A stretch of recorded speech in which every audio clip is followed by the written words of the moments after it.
Humanity. For long we have walked the earth at the top of the food chain. In the last 100 years alone, our strides in science, math, and technology have allowed us to prosper and to have a standard of living never once had before. But what happens if you take these advancements away? What becomes of us? What traits makes us inherently good, worthy even? What makes us stand out from the other creatures that inhabit this earth? Well, let's humor a hypothetical, shall we? Say that extraterrestrials were to come to Earth. They would obviously have superior knowledge of science, math, and technology. So what does that leave us, the human race, with, to please and convince these visitors that we are worthy of sharing the universe?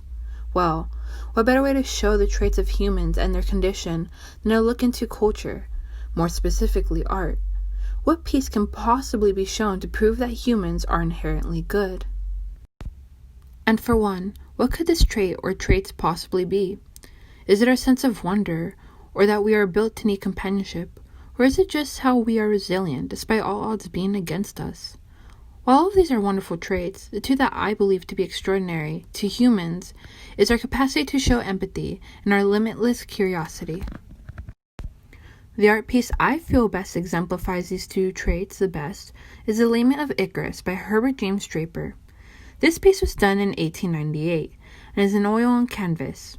It depicts the end result of the Greek story of Icarus. The story goes that Icarus and his father were prisoners on the island of Crete. His father was a wise inventor, and so decided to create 2 pairs of wings made out of feathers and wax. His father had warned that when they escaped, that Icarus should not fly too close to the sun, as the heat would melt the wax, but neither too close to the waves of the sea, as they would add weight to his feathers. Against his father's will, though, he flew too close to the sun, and met his demise.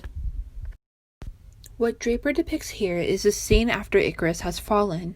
He has perished, and so sea nymphs are by his side, weeping, or, as the title goes, lamenting over this young man's death. The scene is a tragedy. The nymphs are distressed at this stranger with the soft wings binded together with wax.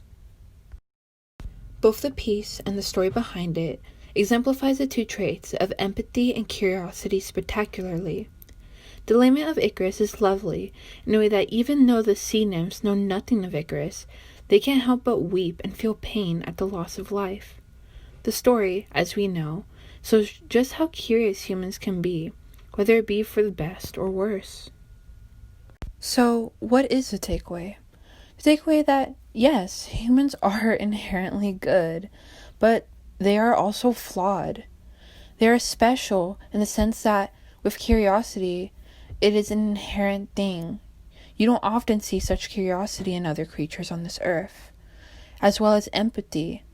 Yes, there are some cases, but it is best exemplified by humans who, even by strangers, can feel hurt. They could see someone upset and understand that feeling on a higher level.